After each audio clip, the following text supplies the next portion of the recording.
Bwana ni ujio huyu wa mwamba Aubin Kramo, moja kati ya wachezaji, moja kati ya mawinga kutokea ASEC Mimosa ya pale Ivory Coast. Naona wekundu wa Msimbazi klabu ya Simba wamekwenda kumtangaza mwamba. Labda tuzungumze pia kwa haraka tukiwa tunajaribu kukimbizana na muda. Usajili mwingine huo Amuri wa Aubin Kramo ndani ya wekundu wa Msimbazi klabu ya Simba, na kwa haraka Kramo anatajwa kwamba ni moja kati ya wachezaji wazuri kweli kweli huko ambako anatokea. Nilikuwa najaribu kumfuatilia pia takwimu za mwamba huyu, licha kwamba kwa sasa sitaki nizungumze sana, lakini msimu uliopita akiwa na timu ya ASEC katika mashindano yote alihusika kwenye mabao 22. Nazungumzia kwenye michuano yote ambayo alicheza, huyu mwamba alihusika kwenye mabao 22. Ukisema alihusika kwenye mabao 22, maana yake yapo magoli ambayo aliingia kambani,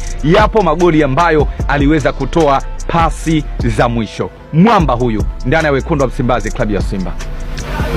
Juzi wameweza